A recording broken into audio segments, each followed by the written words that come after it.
like the content, hit that like and subscribe button. Also follow us on our social media channels.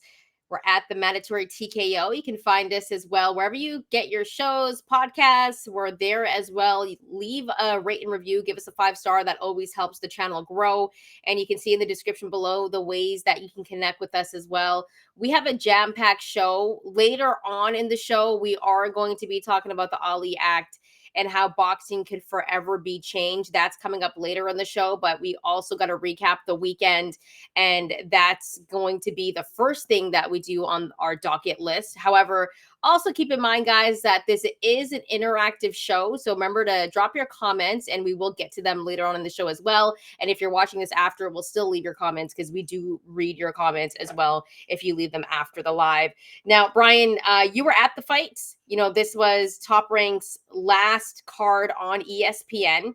We still don't really know what's going on with that. Let's actually start off with that. Like, what was kind of the atmosphere like last show on ESPN? What was like for you in that building? It was at the MSG Theater, I believe.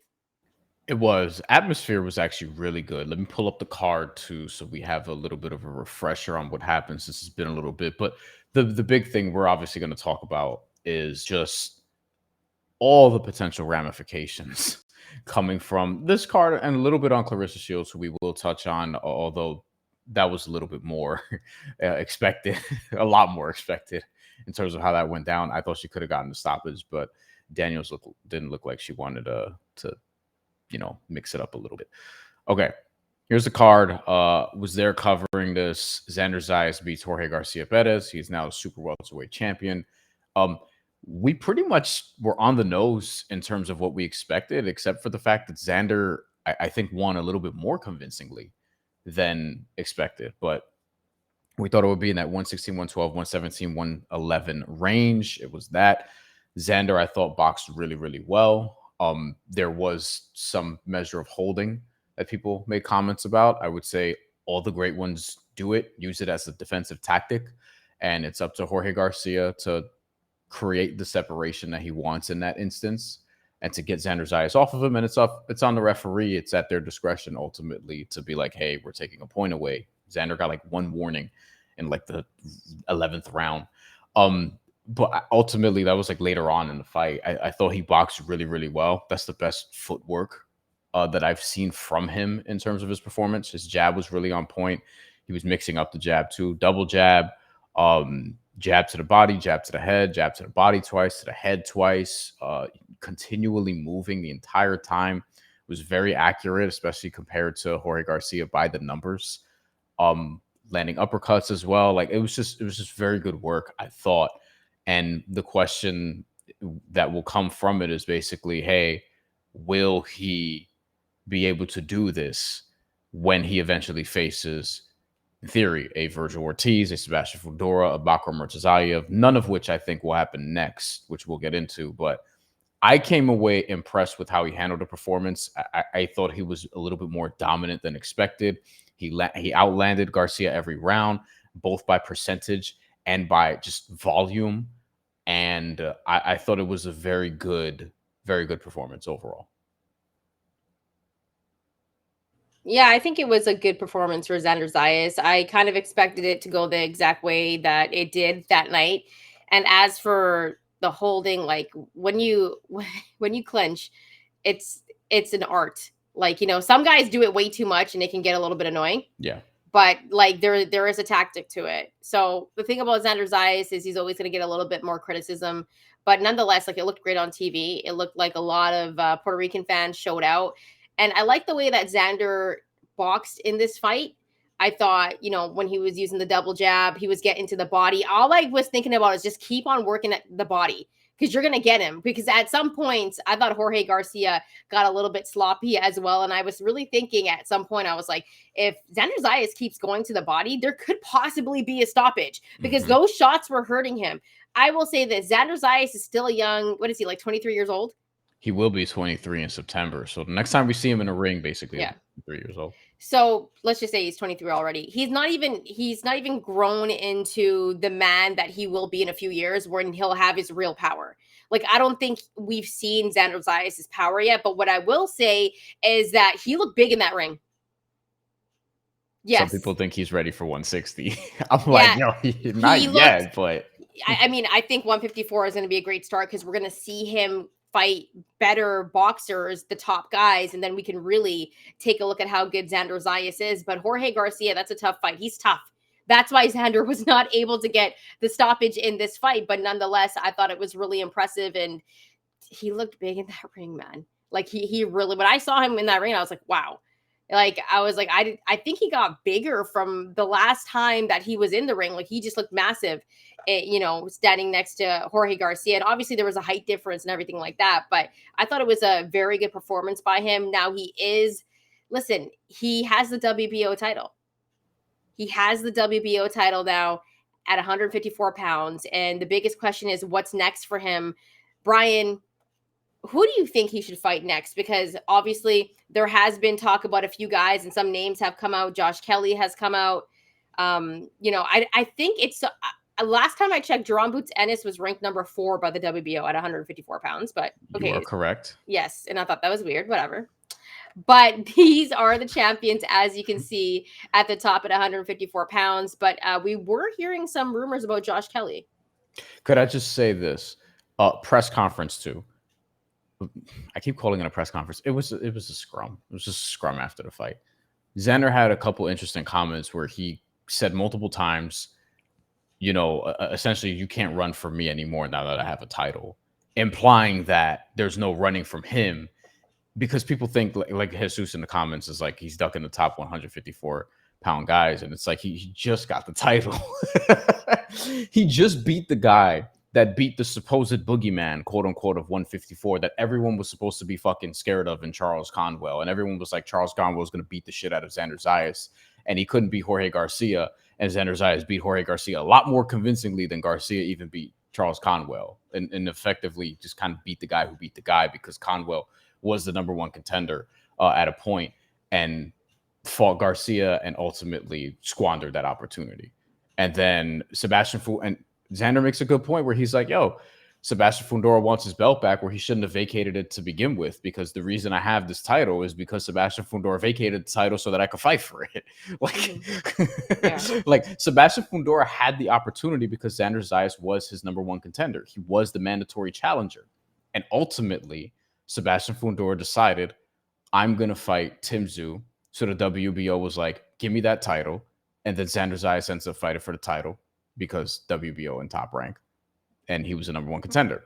The other thing is Vergil Ortiz allegedly offered a fight to Xander Zayas, or Xander Zayas accepted a fight. Xander Zayas' recollection of that is he accepted a fight with Vergil Ortiz, as we talked about here at the time, and Vergil Ortiz decided instead to fight Israel Madrimov. Now, that I thought was a smart business decision. Fight the guy who just fought Terrence Crawford competitively, try to beat him a little more convincingly. He didn't, but he did beat him.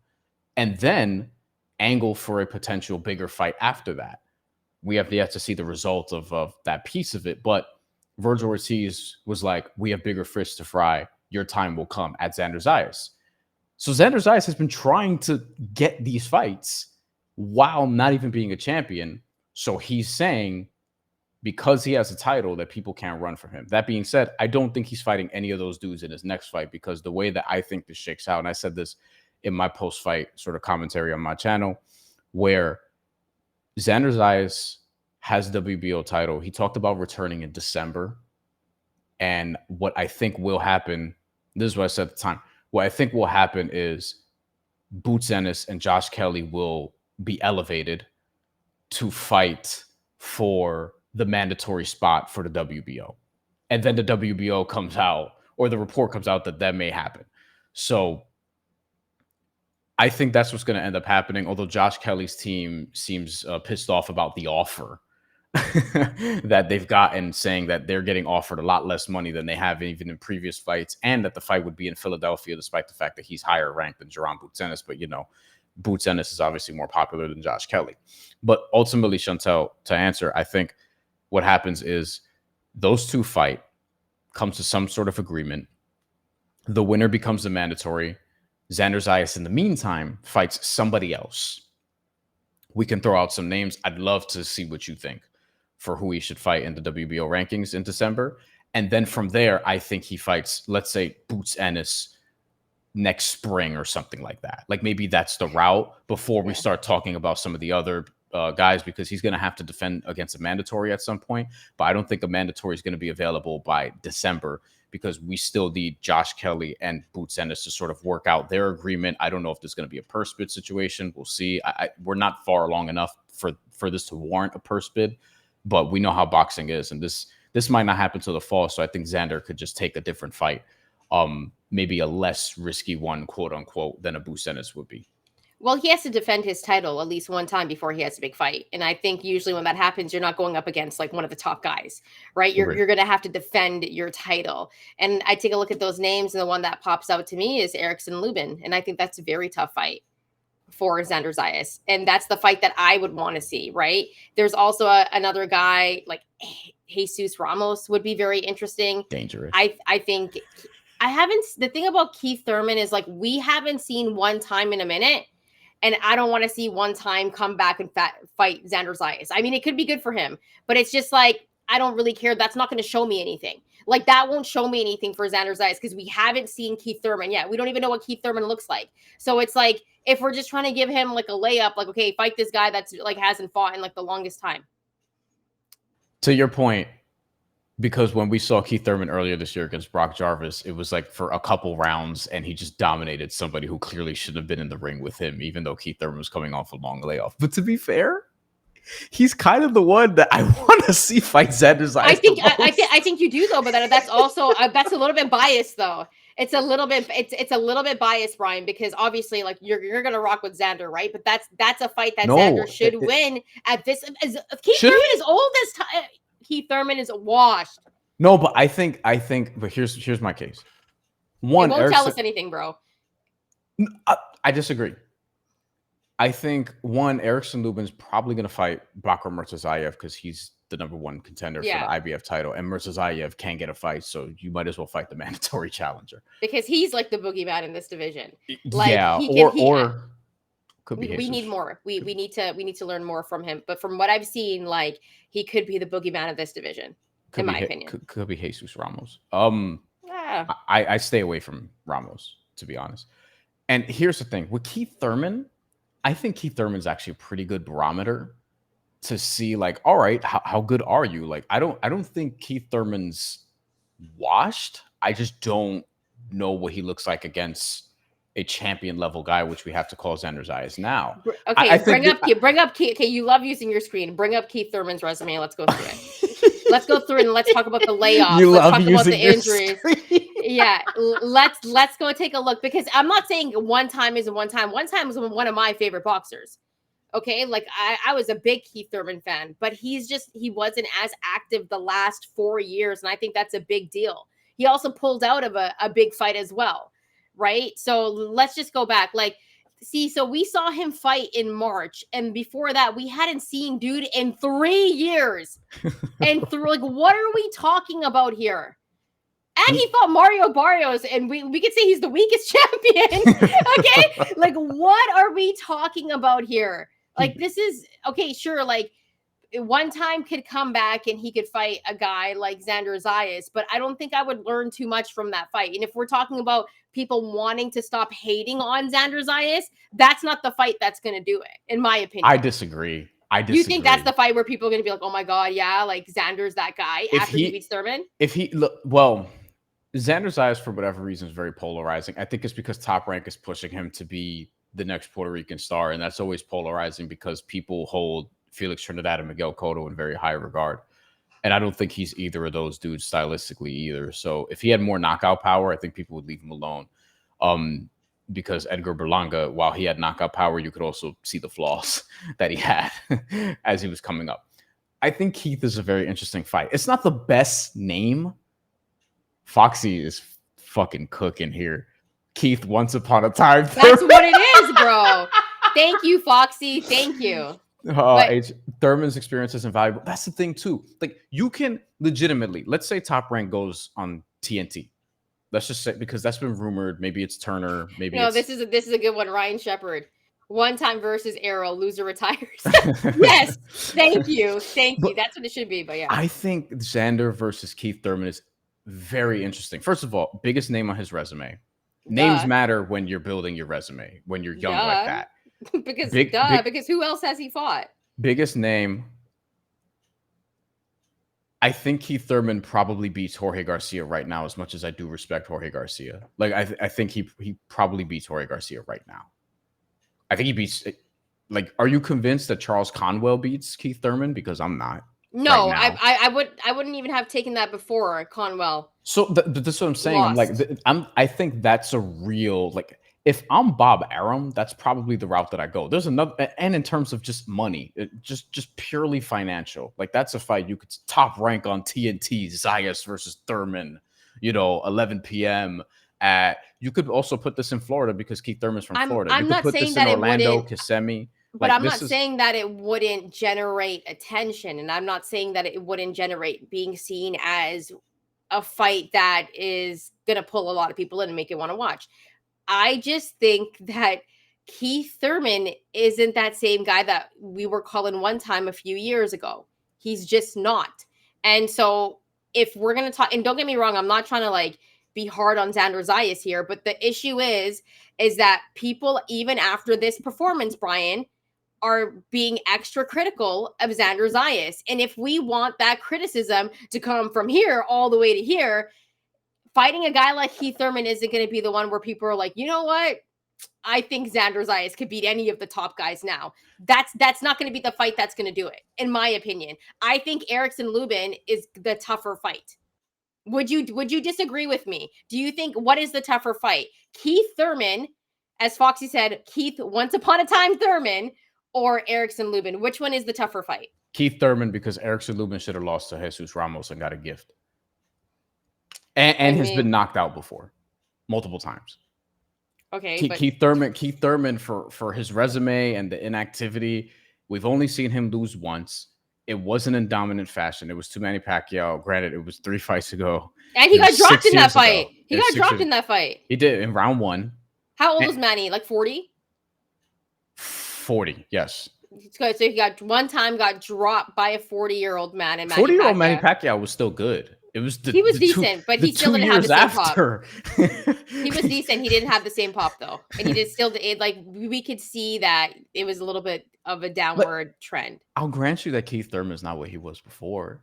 I still think Keith Thurman beats a lot of these dudes. I'm not saying that. My argument is just that I just don't think him beating Keith Thurman, because I think if him and Keith Thurman were to fight, he would beat Keith Thurman. I just don't think that's the fight where people are going to stop criticizing him. I don't think that matters, because people are going to criticize him regardless. Like, who gives a shit? Like, who cares? I think it's a little bit more. He needs that fight where people are going to like actually jump on the bandwagon and be like, you know what? I don't think he does. I think he just needs to win. And I think here's the thing. Here's the other route you can go. If he fights Sergey Bohachuk, who lost to Vergil Ortiz, and not convincingly, because remember, he dropped Vergil Ortiz twice. And this is why I don't know why a lot of people suggest that Vergil Ortiz is like going to retire fucking undefeated and never going to lose. Like, he's been in a couple of close fights already and against really tough dudes, but like, you pay for that later on in your career, generally speaking. If Xander Zayas picks him, people are just going to say, oh, he's fighting a Vergil Ortiz retread. And if he beats him more convincingly, if you like Xander Zayas, you'll be like, well, he beat him more convincingly than Vergil Ortiz did. And if he doesn't, and if it's a split or majority decision, you're going to be like, oh, he couldn't even beat a guy convincingly that Vergil Ortiz had already beat. But here's the thing. Here's the path, and it's not a fight. If Bob Arum's looking at that, Bob Arum's going to be like, Keith Thurman sells way more. Like, actually, I don't think so, because here's the path, right? If he would sell more than an Erickson Lubin and Xander Zayas fight, but if he was to fight a guy like Bohachuk, right? If he was to fight a guy like him and say, like, let's just say he won that fight, then there's a path where it's like, okay, well, Vergil Ortiz beat him, Xander Zayas beat him. Now let's make the super fight of Vergil Ortiz and Xander Zayas, because that's the fight that I think everybody wants. Like, am I wrong? But but Vergil Ortiz doesn't even have a world title. He has an interim title, so he has to fight Sebastian Fundora first. Yeah, like, but I still think that's the fight to make in this division, though. Or he could fight Sebastian Fundora as well, but I would rather see Vergil Ortiz and Xander Zayas. Like, that's the fight for me that I want to see next year. I don't Me know if it too. happens next year, but Me that's the too. fight that I want to see. Me too. We're in agreement. I'm talking about December. And specifically December, I do not think Vergil Ortiz. Like I'd be stunned if we're going right into Vergil No, Ortiz. that's not going to happen. He So has to defend his title against someone that he's probably going to win against. So this is That's where I think if I'm a boxing promoter, I'm not putting Xander Zayas against one of the top guys like a Vergil Ortiz. That's not the way to do it. He has to defend his title against a guy that he is possibly going to be. Right. So it's good. And again, I think Josh Kelly and Boots Ennis will probably fight each other to determine who's going to get this vacant number one spot to challenge Xander Zayas next year. So that's the other thing. Xander Zayas, like, in order to beat Vergil Ortiz, he might have to beat Boots Ennis first, depending on how this goes, assuming Boots Ennis beats Josh Kelly. And I think we agree that he should. So, but is Boots even going to stay at 154 pounds? Because there's all that talk that he's going to move up to 160. Well, he has to get to 154 first. Yeah. Because he technically hasn't even made his debut at this weight class. But all of these dudes they might all go to middleweight around the same time. As somebody told me a couple days ago, which I thought was a fascinating point, because it's like, damn, you're right. Because a lot of these dudes are big. Pause. And in looking at just what the fights could be moving forward, I think Bohachuk is a great choice. I think Keith Thurman is an interesting one. I don't know if people would give him shit for fighting Madrimov. I think they would, but I still think it'd be a good fight. I think that would be actually a good fight because Bud fought him and Bud beat him. And then if you go down he's a tricky fighter. He's a tricky fighter too. I actually wouldn't be mad. I'd rather see him against Madrimov than Keith Thurman. I think that's fine. To me, if I'm just playing boxing promoter, yeah, I'm doing the Keith Thurman. Xander Zayas is boxing promoter. If you're playing, not just any promoter, if you're playing Xander Zayas is boxing promoter, then yeah, you look at Keith Thurman and you're like, I'm looking at Keith Thurman. Then yeah, that makes the most sense to me. And Keith Thurman, like, there's something to be said. You know this because it happens all the time. Like, veteranship, craftiness, that just the years of experience. Somebody mentioned in the comments, like, Keith has a lot of like that experience that can get you ready for some of these other dudes. Like, I think it's going to be a tougher fight than you may think. I don't think Keith Thurman is like capital W washed. You know what I mean? Like, it could be like when Kobe stopped dunking and he started killing people in the mid range. No.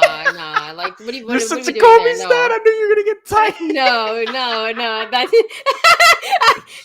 don't compare one time to that. Come on, bro. I will say this. Keith Thurman was the best welterweight in the world. Dude, I'm not hating on Keith Thurman. I just don't think Keith Thurman is one time anymore. Like, that's my issue, right? So it's like he's just not Keith Thurman anymore. And unless he comes back in the ring and has like a tune-up fight and then fight Xander Zayas, like, you know what I mean? But that's probably not going to happen. He already kind of had his tune-up fight. But I think if you're Xander Zayas, you're taking on any of these guys, but it's going to be one of those guys that are in the WBO rankings before he has a bigger fight, for sure. What do you think of this comment too, HLD? Bohachuk got whooped by Michael Fox. That was controversial because he got the unanimous decision. A lot of people felt like Michael Fox got jobbed there. I do think, like, okay, that's why if you're a promoter, you might go that route also if you're looking at a voluntary title defense. I feel like it should be one of those two guys. But also the trash talk between Thurman and Xander. Thurman especially, like, he could bring something out of him, and then you look back at Xander Zayas' career years from now, you'd be like, yo, remember when he fought Keith Thurman? Like, it was a necessary experience for him. I don't know. I think, don't get me wrong. If he was to fight Keith Thurman, like, because I've always liked one time, I would be interested in the fight. Like, I think that fight would sell. My only concern is, and you don't think it's a big deal, but I just think that I feel bad for a guy like Xander Zayas just because he gets so much extra pressure. Like, nothing is good enough. Nothing is ever good enough when he wins convincingly. It's always some type of criticism. And it's like, unless he beats a bigger name, and Keith Thurman is a big name, but I just don't think it's the name that he once had before. And that's my only thing. So after he beats Keith Thurman, people are still going to be like, well, who has he fought? I guarantee you. I think I guarantee you people are still going to say that. And then they're going to go on his list and be like, well, he fought at Keith Thurman and Keith Thurman was like washed at the time. So he hasn't really fought anybody. Like, what? I can't deal with that. Like, I can't. That's literally what's going to happen. But and then they're going to be like, well, he hasn't fought anybody. And then like, we're going to be back here looking, you're going to bring up your screen. You're going to bring up the damn rankings and we're going to go through this again. And so that's my only thing. And it's not me. I really like Xander Zayas, but I feel like he's in a very tough position because of all the pressure of being, Puerto Rico's next boxing superstar. And like, I feel like he takes so much more heat that I think he takes on more heat than Edgar Berlanga ever did. And that's because people really more expectations. Yes, more. And it's tough. Like it comes with the game, but it's just like, he's never, okay, this is a great comment. Thank you, Jesus. Just fight Fundora. I would love this fight. I would love that fight as well.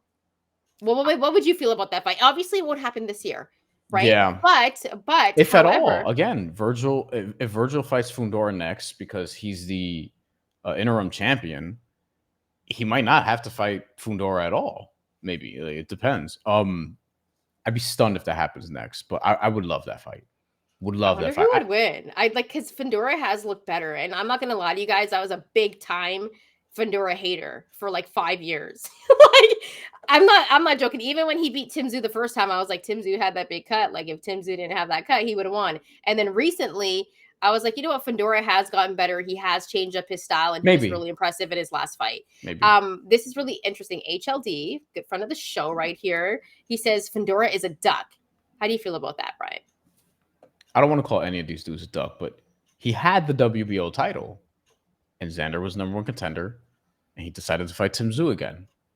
And Tim Tszyu, after he got stopped by Murtazayev, like a lesser Tim Tszyu than the Tim Tszyu he fought the first time, where we both were like, man, if Tim Tszyu didn't get that cut, maybe that fight changes things. Whereas this last time, we were both like, maybe Tim Tszyu could win this, but we still didn't fully believe in Fundora. I hate to admit it. Even now, I'm like, Fundora, if he fights Vergil Ortiz, I think overwhelmingly people are going to say, oh, Vergil Ortiz is going to beat him. I'm taking Vergil. I would take Vergil Ortiz right now, and I would bet the knockout.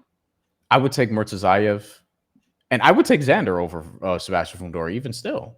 Yeah. Because, again, like, Sebastian Fundora, like, Tim Tszyu, if Tim Tszyu is going to win the fight, he's just going to he's a one-dimensional guy, all due respect. Like he's very talented, skilled on the inside, but he's a brawler. He's just straight inside, just like very good at bar fighting. That's what he is. Xander Zayas is not going to fight Sebastian Fundora in that way.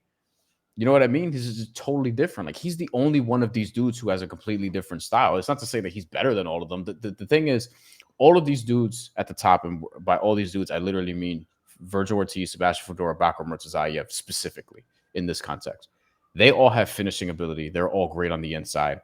They all want to just bring it to you. Xander Zayas, of the three, is the best at moving around, using the ring, counterpunching, footwork, all-around boxing ability. Where he's the weakest at is finishing ability. So it's going to be like, could he stand up to and outbox these guys, or are they going to break him down? I think he could outbox Fundora. And that's my point. I think Fundora body shot, and also Xander Zayas is a great body puncher. Like we Fundora saw that on display. Fundora is the one of the three where I'm like, I'm comfortable with Xander Zayas in that matchup. The other two, it kind of depends. Although I want to see more from Murtazayev. Like he just hasn't been super active lately. Yeah, we need more of we have a sample size of what we've seen from him, but we need to see a little bit more. But if I'm looking at Fundora right now, I'm taking Vergil over him. And if Fundora was to fight Xander Zayas, I think I'd take Xander Zayas as well. And that's just me. Now, when it comes to Xander Zayas against Vergil Ortiz, I'm going with Vergil. A lot of people will. I'm going with Vergil, but I'm not even sure about that pick. Because the thing about Vergil Ortiz that I really like is that he's imperfect. He makes mistakes, but then all of a sudden, I like that though. I like the fact that he makes mistakes and can figure it out. It's about being resilient, right? I don't know. I know that he makes mistakes and he's gotten dropped before, but he's been able to figure it out. And I love that because I think that's what makes a champion. But I would pick Vergil Ortiz right now, but I just wouldn't be totally sure. I need to see a little bit more. And that fight's not going to happen till next year if it even happens next year. But it's a very, very interesting fight. What were you going to say? No, I was just gonna say Murtazayev beating Erickson Lubin is also not a given.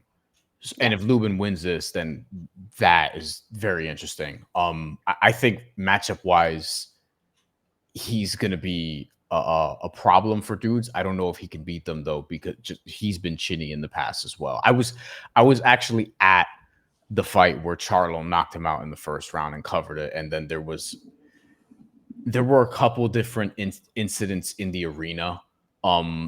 One of them I think people saw on the broadcast where somebody from one of the teams threw a chair at the other, and it was bad. And then there was more to it than that. That I don't know if I've said it before. I'm sure I've written it before. But yeah, it was a crazy night. It was one of the crazier boxing nights that I've been around. HLD in the comments says Fundora's been knocked the fuck out by Brian Mendoza. That's right. We both went into that fight. We both bet Mendoza to win by knockout. I remember.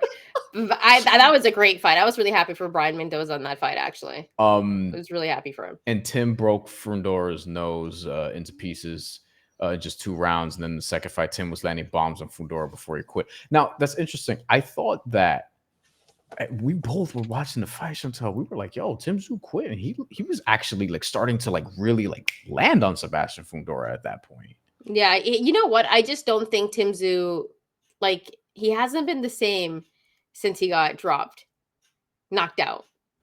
Yeah. He hasn't been the same. Yeah. And that happens, right? Let's go to HLD. Who says Ortiz is a one-dimensional fighter with only one offensive skill, come forward and throw. One defensive skill is his big head. That's it. That's why I like him. Like you love that style of fighting. That's the only style of fighting that I know, HLD. It's stunning to me that you love Andre Ward the way that you do. Yeah. And yet I like different styles. I like Money Mayweather too, right? Yeah. But just the style of fight, like even when I'm fighting, I can't fight off my back foot. I'm terrible defensively. I'm gonna get punched in the face. I'm comfortable, but I'm gonna keep on coming forward, keep on getting hit. Like I can't fight off the back foot. My footwork, it's like I got cement foot. Like, you know what I mean? Like I just got no foot movement. I'm like Isaac Cruz. Oh, you would hate me. You would hate me. I move around a lot. I just like come forward, like head movement, just come forward. But I got a nasty left hook that can knock you out. That's the thing. I have a crazy left hook, and so, anyways, that's not the point. Let's go to Foxy though, because this is a good comment. Foxy, by the way, good friend of the show, says Josh Kelly quite high in the rankings here with the WBO and IBF, but the truth is he's just not good enough. Everyone should be looking to take that fight next. I don't think Josh Kelly is good enough either. Foxy is one of my favorite commenters because despite being from the UK, he'll be like, listen, Josh Kelly ain't shit. Lawrence Okolie ain't shit. Like he'll tell us like who's like legitimately like good coming out from the UK. Like for example, we talked about why is his name escaping me? Sam Noakes. Yeah. And we're all in agreement, like, oh, like the fight against Abdullah Mason, like that we kind of think Mason will win, but that's not a gimme. Like, but Foxy's like, yo, like, yeah, go fight Josh Kelly. And look, that's the thing too. If I'm Xander Zayas and Josh Kelly doesn't, like, if Boots ends up, what if Boots fights let's just say Boots fights somehow Vergil Ortiz for the interim championship before the winner fights Sebastian Fundora. Fundora fights Keith Thurman, and Xander Zayas is like, all right, cool, then I'll fight Josh Kelly. Where that kind of works out for everybody. I think if you're Xander, it's like, okay, cool. This will get me ready maybe for something else. And also Ryan Shepard suggested Conor Benn, speaking of UK people. So what do you think about any of those? Although we don't know what weight Conor Benn's going to be sitting at moving forward, but still. I just think Josh Kelly's a little bit overrated. Like when I saw that, I kind of laughed. But obviously I would do something like that. I think the guys that I named are the guys that he should fight. Like, I wouldn't be mad if he fought Keith Thurman, but I do like Madrimov. I think that would be a really good fight. I think Erickson Lubin is a tough fight. I saw some hateful comments against Erickson Lubin in not hateful, but people were not feeling me saying Erickson Lubin was they were just talking about Erickson Lubin. Had his face broken. Yeah, but I think, yeah, of course, yes. But like, I think Erickson Lubin is a tough fight. And I think that would be a very tough fight for a guy like Xander Zayas. But like I said, I think the fight that we all kind of want to see is him up against Vergil Ortiz or Sebastian Fundora. I do want to go over to HLD's comment and just... he said, that's a crush on Ward, not his fighting skill. Let's be real. It's actually not, but he is from Oakland. So I will naturally always root for him. That's the only thing. Because we've spent so long on this and we got to get to other shit. And that's how you know that this mandatory episode or the show is geared also towards a lot of you Puerto Ricans because we just spent almost 40 minutes on Xander Zayas. We were not supposed to do that. Okay, before we move on. Prediction on who he fights in December, Xander Zayas, assuming he does come back in December. Prediction on who we think it is. I think it might be Josh Kelly. You're going to say Josh Kelly? I'm going to say it's Sergey Bohachuk. I wouldn't be mad at that. I hope it's Keith Thurman for entertainment value and because I think that is a sellable fight to me. It's a fun fight. And I think people will be like, yo, Thurman could expose him with the experience or whatever. They could do that fight in New York and it would be big. Or Florida. I think you could do it in Florida too, because Keith Thurman's from there. HLD said that, by the way, our friend on the show, HLD said, yeah, like you could make a trip out of it. Even if it was like in Puerto Rico or something like that. That would be a big fight in Puerto Rico. I think Sergey, I would love that because Keith Thurman, he would eat that up. Like that's the thing. He's a character. Like he can sell it, yeah. He's interesting. Like he's still, even in 2025, one of the most interesting guys in the sport to me. Top 20. 15, something like that. Like the way he was even selling the Brock Jarvis fight and the trash talk he had leading up to it. I'm like, yo, this guy's great. I wish he fought more in his prime. He could have been a Hall of Famer. It was just injuries. It was just injuries, man. Right? That's kind of what happened to him. So, but awesome. Guys, I loved Keith Thurman in his prime. He was awesome in his prime. But guys, please drop your comments. Let us know what you think about Xander Zayas, how he fought in this past fight. Also, let us know who you think he should fight coming up next or what his next two fights should be and what route he should go. You should drop your comments. Let us know because we will read them out throughout the show. But also, if you leave this comment after the show is not live anymore, we're still going to read the comments.